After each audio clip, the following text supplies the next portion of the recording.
नमस्कार, स्वागत है आप सभी का। एएनएम 9212 भर्ती में बात करेंगे। सभी चयनित बहनों को आपकी ज्वाइनिंग, जिन बहनों की ज्वाइनिंग हो चुकी है, फ्रेश बहनों की और प्रोविजनल की बहनों की भी जल्द ज्वाइनिंग होगी।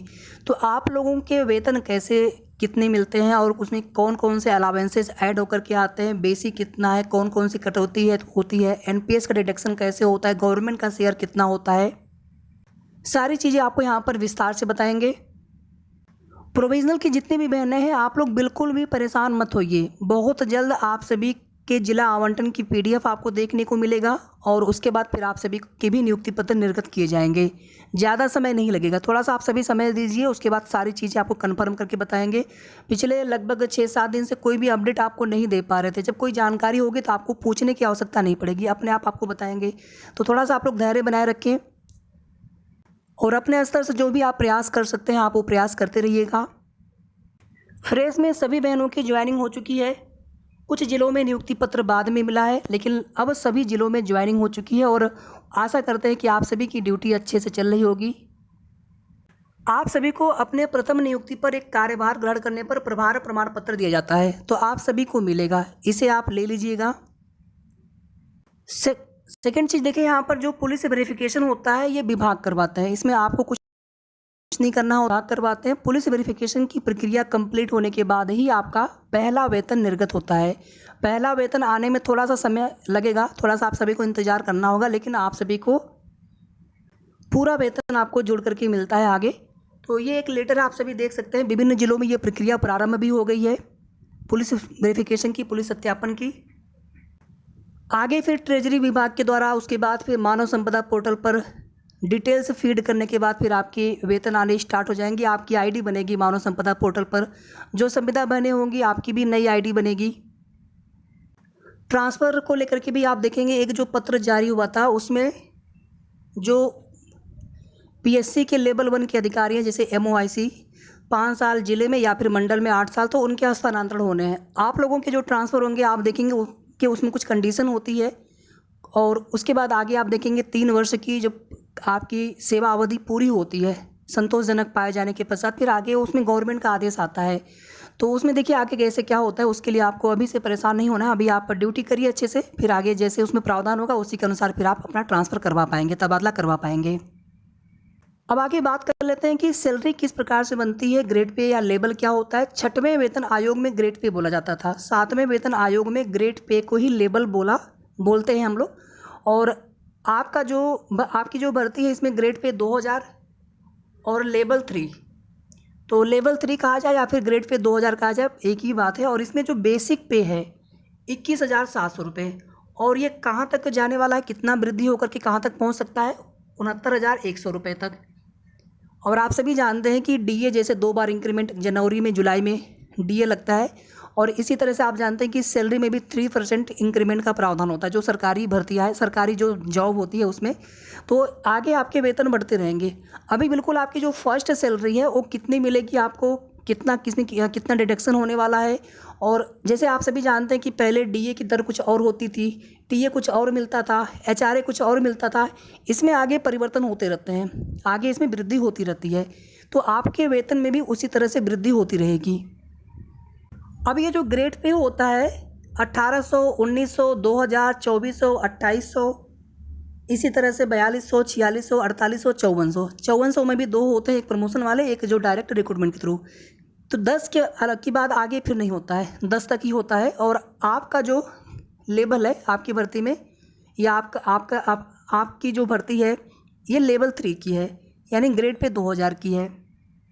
अब इसमें देखिए अलग अलग जो विभाग है, अलग अलग जो भर्तियां हैं, या सरकारी जॉब है, केंद्र सरकार की है, स्टेट सरकार की है, उन सभी में आपको थोड़ा बहुत डिफरेंस देखने को मिलता है। जैसे आप देखेंगे जो आर्मी वाले होते हैं उन लोगों को कुछ ज़्यादा अलावेंसेस कुछ और भी मिल जाते हैं, तो इससे उनकी सैलरी ज़्यादा बढ़ जाती है। सेंट्रल गवर्नमेंट में आप देखेंगे, या फिर जैसे राष्ट्रीय राजधानी क्षेत्र में है या फिर राज्य के राजधानी क्षेत्र में है, जहाँ पर आप देखेंगे कि कुछ अलावेंसेस ज़्यादा मिलते हैं रूरल की अपेक्षा। तो अभी बिल्कुल स्टार्टिंग की सैलरी में जो बेसिक पे हो गया आपका 21,700 रुपये। अब जो डीए है वर्तमान में 42%, आप 21,700 रुपये का ही 42% करेंगे तो 9,114 रुपये इसमें ऐड हो जाएगा। इसके बाद HRA को आप 9% रूरल के हिसाब से कैलकुलेट कर सकते हैं और 18% अर्बन के हिसाब से, शहर के हिसाब से। तो हम यहाँ पे 9% ही लेकर के चलते हैं, 1953 रुपये।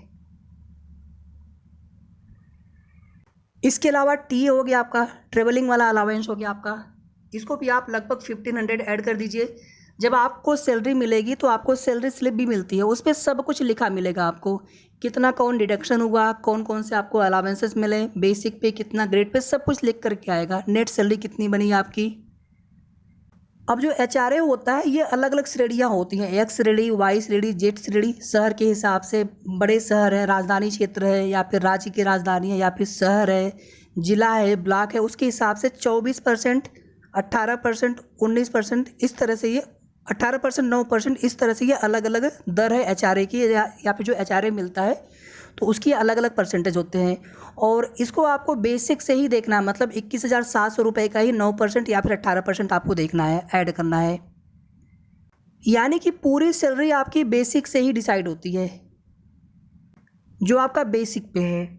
अब इसमें कुछ और भी अलाउंसेस आपको जुड़ करके मिलेंगे, कुछ कटौती भी होगी, जैसे NPS की कटौती, कुछ और भी बहुत स्मॉल अमाउंट में कुछ और भी कटौती हो सकती है। तो यहाँ पर ग्रॉस सैलरी कितनी बनेगी, टोटल आपकी सैलरी कितनी बनेगी। और ध्यान दीजिएगा, जब आपको सैलरी स्लिप मिलेगी तो उसमें क्या क्या डिटेल्स आपको देखने को मिलता है, थोड़ा सा इसको आप जान लीजिए पहले से। जैसे आपका नाम, आपके बैंक का नाम, आपने किस बैंक का अकाउंट दिया है। इसके अलावा एक प्रान नंबर होता है जिसमें NPS के अमाउंट ऐड होते हैं। एम्प्लॉय टाइप होता है कि स्टेट के हैं कि सेंट्रल के हैं, कितने दिन की सैलरी बनी। अकाउंट नंबर हो गया, पैन नंबर हो गया, सर्विस टाइप हो गया। तो ये सारी चीज़ें उस पर लिख करके आती हैं। अर्निंग, जो ये बेसिक और सबके साथ जुड़ करके आपकी ग्रॉस सैलरी बनेगी, ये सारी चीज़ें आपके सैलरी स्लिप पर लिख करके आएंगे। तो यहाँ पर आपको लगभग में बता रहे हैं कि लगभग आपकी ग्रॉस सैलरी कितनी बनने वाली है। 35,000 से ज़्यादा ही बनेगी, 35,000 से प्लस ही बनेगी आपकी जो टोटल सैलरी बनेगी फर्स्ट पहले महीने की। अब देखिए NPS कैसे कटता है। NPS, national new pension scheme. तो NPS जो कटता है ये 10% का डिडक्शन होगा, और ये आपको पूरे सैलरी से डिडक्शन नहीं करना है। आपकी जो बेसिक है यानी 21,700 हो गया, प्लस इसमें जो हमने DA निकाला था 9,114 रुपये, 9,114 रुपये, इन दोनों को आप ऐड कर देंगे तो 30,814 होगा, 30,814 होगा। इसका आपको 10% करना है, मतलब 3,081 मान लीजिए इसको आप। तो इतना जो है आपको NPS कटवाना होगा प्रति महीने। यानी इस 35,000 में से 3,081 रुपये आप माइनस कर दीजिए। अब ध्यान दीजिएगा, ये आपकी जो ग्रॉस सैलरी है 35,000 से ज़्यादा बनेगी, और हर महीने NPS कटवाने के बाद हर महीने आपको लगभग जो है 32,500 के आसपास आपको मिलेगा वेतन हर महीने। लगभग इतना ही वेतन आपको मिलेगा, थोड़ा बहुत कम ज़्यादा हो सकता है। अब देखिए, जो आपके NPS आपको कटवाना होगा स्टार्टिंग में 3,081, 10%, और गवर्नमेंट का शेयर कितना होता है, 14% का शेयर होता है। यानी इसी 30,000 जो हमने अभी बेसिक प्लस DA किया था 30,814 रुपये, जिसका हमने 10% NPS जो आपके वेतन से डिडक्शन होगा वो निकाला, और उसी बेसिक प्लस DA का आपको 14% निकालना है, जो कि गवर्नमेंट आपको देगी हर महीने। जब आप रिटायर होंगे तो ये पूरा पैसा आपको जुड़ करके मिलता है, और एक बड़ा अमाउंट आपको मिलता है। यानी कि लगभग जो है सब मिला करके हर महीने 7,000 रुपये आपके ऐड होते जाएंगे, जो कि आपको रिटायरमेंट के बाद आपको मिलेंगे। मतलब आपके नेट सैलरी के अलावा जो प्रति महीने आपके अकाउंट में पैसे मिलेंगे, नेट आपको सैलरी मिलेगी इन हैंड, लगभग आपको 32,500 रुपये के आसपास। इसके अलावा हर महीने आपके NPS के थ्रू लगभग 7,000 रुपये आपको और मिलेंगे, और ये अमाउंट आपका ऐड होते होते जब आप रिटायर होंगे पूरी सर्विस के दौरान, तो उसके बाद फिर आपको ये पूरा अमाउंट मिलता है। तो उम्मीद करता है यहाँ पर आपके मन में जितने भी डाउट थे सैलरी को लेकर के वो सारी चीज़ें क्लियर हो गई होंगी। तो आप सभी अच्छे से ड्यूटी करिए। बाकी आपके मन में कोई भी सवाल हो आप कमेंट करके पूछ सकते हैं। धन्यवाद।